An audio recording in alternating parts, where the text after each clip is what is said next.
بہت سارے نوجوانوں کے ساتھ یہ معاملات بھی آئے، کسی بھی غیر مسلم لڑکی سے محبت ہو گئی اور اس کے بعد یہ معاشقہ چلتا رہا، چھوڑ نہیں پائے، اور یہ ہمارے سامنے کی بات ہے۔ بڑے دعوے کیا ہوتے ہیں کہ ہم اسے مسلمان بنا لیں گے، بڑا ثواب ہے، اچھی بات ہے، مسلمان بنائیں گے، ایک مسلمان بنانے کا ثواب بھی تو ملے گا۔ لوگوں میں سے کچھ نوجوانوں کی یہ کیفیت ہے، انہیں معلوم نہیں تبلیغ صرف وہیں لڑکیوں کو ہی نہیں ہوتی، بہت سارے کام اور ہیں۔ نیت اللہ بہتر جانتا ہے کہ تم مسلمان بنانے کے لیے اس سے محبت کر رہے ہو یا پھر اپنے جسم کی خواہش پوری کرنے کے لیے۔ لوگوں کو ہزار بتاؤ، تمہاری خواہشات اور تمہارے بھیدوں کو اللہ بہتر جانتا ہے، اس سے کوئی چیز نہیں چھپی رہے گی۔ ہوا ایسے، بہت اچھا نام ہے، میں نام کے ساتھ کبھی بھی عرض نہیں کرتا ہوں۔ اس نے مسئلہ بھی پوچھا کہ ہماری نیت یہ ہے کہ ہم اسے مسلمان بنائیں اور اچھا رکھیں، ٹھیک ہے، شادی بھی ہو گئی، مسلمان بنایا، اور اس کے بعد کئی دن تک وہ آتا رہا مسجد میں، تقریباً 6 مہینے غائب رہا، دکھائی نہیں۔ تو اس کے ساتھ جو لوگ آتے تھے، میں نے ان سے پوچھا کہاں ہے، اس کی خبر تو لو، جس کی شادی ہو گئی تھی غیر مسلم لڑکی سے، خبر نکل کے آئی 8 دن کے بعد کہ وہ پوجا پاٹ کرنے پر گیا ہوا ہے، لڑکی نے اس کو ہندو بنا لیا اور ہو گیا ہے تروپتی مندر۔ میرے عزیزو، یہی پر اللہ نے فرمایا الا ان تتقوا منہم تقا، تم ان سے کچھ ڈر کر رہو کہ کہیں وہ اپنی جہنم میں اور اپنی آگ میں تمہیں بھی نہ کھینچ لیں۔ تعلق جس حد تک ہونا چاہیے اسی حد تک۔ ہم ہندوستان میں رہتے ہیں یقیناً، اور ایک چیز میں نے نہیں بتائی، تجارت کا تعلق، پارٹنرشپ کا تعلق، یا یہ تمام چیزوں میں ایک اور تعلق ہے پڑوسی ہونے کا تعلق۔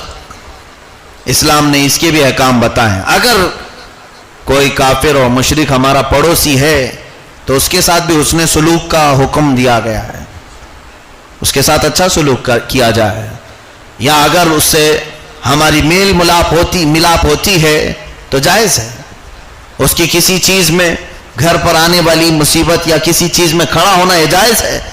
اور ایسے بہت سارے اولیاء اکرام کے ساتھ معاملات ہوئے ہیں۔ تو یہ اتنی چیزیں جو میں نے بتایا، یہ چھوڑ کر کے اگر کوئی خالص دوستی کرتا ہے کفار و مشرکین سے، نہ تجارت کا تعلق ہے، نہ کوئی پارٹنرشپ میں ہے، نہ کوئی اس کا پڑوسی ہے، کوئی چیز نہیں، بلا سبب دوستی کرتا ہے، تو اللہ تعالیٰ کے غضب کا وہ شکار ہوگا۔ کیا تمہیں مومنین نہیں ملتے دوستی کرنے کے لیے؟ مسلمان کم ہو گئے کہ ان سے دوستی نہ کی جائے؟ اور جن لوگوں کو چربی چڑھی رہتی ہے اس بات کی کہ مسلمانوں سے دوستی نہ کرو، یہ دھوکہ دیں گے، تو اللہ تبارک و تعالیٰ تمہارے اس جملے پر ہی پکڑ کرے گا۔ اس جملے پر کیسے تم نے سارے مسلمانوں کو ایک کٹہرے میں لا کر کھڑا کر دیا، کتنے مسلمانوں کو دیکھ لیا، اگرچہ دھوکے باز نکل بھی جائیں لیکن اللہ عز و جل کے دربار میں وہ سجدہ کرنے والا تو ہے۔ امام شافعی رضی اللہ تعالیٰ عنہ کی بات یاد آتی ہے، مسلمانوں میں ہوتا ہے، بہت سارے ہیں دھوکہ دینے والے، ٹوپی پہنانے والے، ناجائز کام کرنے والے، ہے تو وہ مسلمان، وہ ایمان والا ہے۔ حضرت امام شافعی رضی اللہ تعالیٰ عنہ ایک ٹیلر کے پاس گئے، بڑا نام تھا اس ٹیلر کا کہ یہ خلیفہ وقت کے جبے سلتا ہے یا جو بھی ہے، تو حضرت امام شافعی اس سے جبہ سلنے کے لیے دیے۔ اس نے جان بوجھ کر مذاق کے طور پر امام شافعی کے ساتھ کیا کیا، ایک آستین اتنا چھوٹا کیا کہ اس میں ہاتھ بہت مشکل سے جائے، اور ایک آستین بہت ڈھیلا کیا، ڈھیلا کر کے بھیج دیا سل کر کے کہ میرے پاس آیا ہے سلوانے کے لیے۔ خیر امام شافعی رحمۃ اللہ تعالی علیہ کے پاس پہنچا تو آپ نے وہ جبہ لیا، کہا اللہ درزی پر رحم فرمائے، ٹھیک ہی ہے، ایک آستین وضو کے لیے آسان ہے چڑھانے میں، دوسرا آستین یہ کتابیں وغیرہ رکھنے کے لیے اچھا ہے کہ کھل نہیں جاتا۔ آپ نے وجہ بیان کر دی لوگوں میں، یہ نہیں فرمایا آئندہ سے اس کے پاس نہیں، کسی غیر مسلم سے کروا لیں گے، وہ اچھا کرتا ہے، امانت بھی ہے۔ کہا اس نے ایسا کیا، اللہ رحم فرمائے دونوں میرے کام میں آ جائیں گے. کتنے درہم؟ کہا 10 یا 12 درہم. اجرت بھی اسی وقت امام شافعی رحمۃ اللہ علیہ نے بھیجوا دی اس درزی کو، ٹیلر کو. اس نے یہ سوچا تھا کہ گالی گلوچ کر رہے ہوں گے، مجھے ان سے اجرت بھی نہیں چاہیے، مذاق کیا تھا اس نے.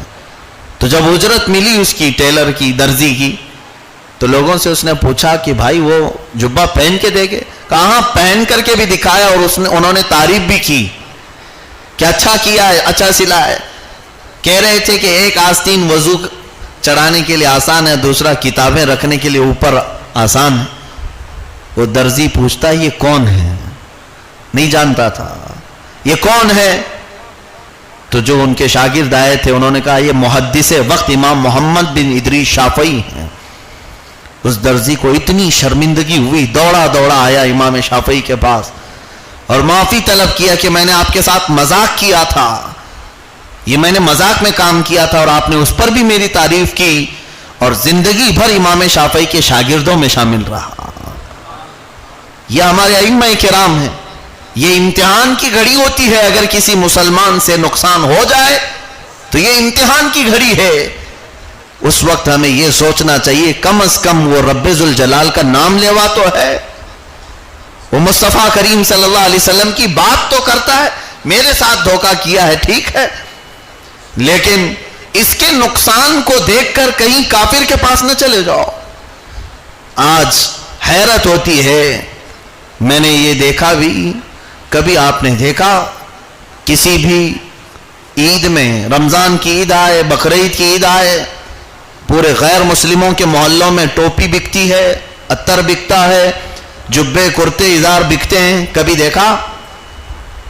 لیکن ہولی دیوالی میں مسلمان محلوں میں پٹاخے بکتے ہوئے تو ضرور دیکھا ہوگا. ہمارے محلے میں ساری چیزیں بکتی ہیں، ان کے لہو و لعب کا جو بھی تہوار آئے ہمارے محلے میں بکے. لیکن کبھی کفار و مشرکین کے محلوں میں تم نہ سرما بکتا ہوا دیکھو گے کہ جمعہ کے لیے مسلمانوں کو ضرورت پڑتی ہے، نہ ٹوپیاں بکتی ہوئی دیکھو گے. وہ اس کو عار سمجھتے ہیں، اپنے آپ کے لیے وہ عیب سمجھتے ہیں کہ ان کی چیزیں مسلمانوں کی چھونا بھی نہیں چاہیے. ساری چیزیں دیکھ کر کے بھی مسلمان اندھا بننے کی کوشش کرتا ہے. ہمارے ذلت اور پسپائی کا ایک بڑا سبب یہ ہے کہ ہم نے آس اور یاس ان سے لگائی جو رب کے دشمن ہیں، اللہ عز و جل کے دشمن ہیں. یہاں خوف کی بات نہیں ہے، ڈر کی بات نہیں ہے. لوگ یہ سوچتے ہوں گے کہ ہندوستان میں رہ کر کے یہ سب کیا باتیں ہیں. میں مذہب اسلام کا فالوور ہوں، محمد الرسول اللہ صلی اللہ تعالی علیہ وسلم کا چاہنے والا، اور اس آزاد ہندوستان میں ہر ایک کو اپنے مذہب کی بات کرنے کا حق ہے، ہر ایک کو حق ہے. میں اپنے مذہب کی بات کر رہا ہوں. میں اپنے نوجوانوں کو یہی کہنا چاہتا ہوں، اللہ نے جو قرآن میں فرمایا اس پر عمل کرو، میری بات مت سنو. یا ایھا الذین آمنوا ادخلوا فی السلم کافہ، اے ایمان والو اسلام میں پورے کے پورے داخل ہو جاؤ، آدھا تیتر آدھا بٹیر نہیں. حضرت یہ آیت کب نازل ہوئی تھی؟ حضرت عبداللہ بن سلام یہودی تھے، پہلے اسلام لائے. یہودی تورات کے عالم ہیں، حافظ ہیں، اسلام میں آئے، اور اس کے بعد وہ دونوں کو ملا کر کے چلنا چاہ رہے تھے. یہودی مذہب، اس میں اونٹ کا گوشت کھانا حرام، جائز نہیں تھا حضرت موسیٰ علیہ السلام کی قوم پر، اور سنیچر کے دن شکار کرنا حرام. سنیچر کے دن شکار کرنا، مچھلی وغیرہ کا شکار کرنا حرام، اور اونٹ کا گوشت ان کے مذہب میں جائز نہیں تھا. ہمارے مذہب میں اونٹ کا گوشت جائز ہے یا نہیں؟ جائز ہے. اور کوئی بھی دن ایسا ہے کہ جس میں شکار کرنا حرام نہیں. ہفتے کے 7 دن ہمارے لیے جائز ہے. عبداللہ بن سلام رضی اللہ تعالیٰ عنہ اسلام میں آئے تو دونوں کو ساتھ لے کر چلنے میں وہ کیا کہتے تھے؟ اسلام میں اونٹ کا گوشت کھانا واجب تو نہیں ہے نا، کہ یہ کھائے گا تو ہی مسلمان رہے گا، نہیں کھائے گا تو نہیں. ضروری نہیں ہے، نہیں کھائے تو بھی مسلمان، کھائے تو بھی مسلمان. عبداللہ بن سلام کیا کہتے ہیں؟ میں اونٹ کا گوشت نہیں کھاؤں گا تو اسلام پر بھی عمل ہو جائے گا، یہودی مذہب پہ بھی عمل ہو جائے گا. وہاں حرام ہے، بچ جاؤں گا. یہاں واجب تو ہے نہیں، کھانا ضروری نہیں ہے، تو چھوڑ دوں تو دونوں پہ عمل ہو جائے گا. پھر آپ نے یہ کہا اتوار کے دن سے جمعہ تک میں مچھلیاں وغیرہ پکڑ کر کے لاؤں تو دونوں پہ عمل ہو جائے گا. سنیچر کے دن نہیں کرتا ہوں کیونکہ اسلام میں سنیچر کے دن شکار کرنا واجب تو تھوڑی نہ ہے, فرض تھوڑی نہ ہے کہ کرنا ہی کرنا ہے.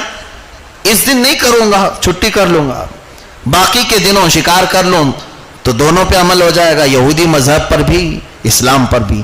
تب یہ آیت نازل ہوئی قرآن پاک میں, یا ایھا الذین آمنوا ادخلوا فی السلم کافہ, اے ایمان والو اسلام میں پورے پورے آ جاؤ, ادھر ایک قدم ادھر ایک قدم نہ رکھو. آج تقریباً بہتوں کی زندگی ایسی ہے, لوگ یہ سوچتے ہیں کہ وہ بھی ہم سے راضی رہیں یہ بھی راضی رہے. مولانا ایسی باتیں مت کرو, یہ بہت سخت باتیں آپ کرتے ہو, آپ کو سخت لگتی ہیں, یہ سخت نہیں ہے. جس کے پاس ایمان ہو اس کے لیے یہ سب سے نرم باتیں ہیں, اور جو چاپلوس قسم کا ہے, خوشامد پسند ہے, اس کے لیے تو سخت ہے.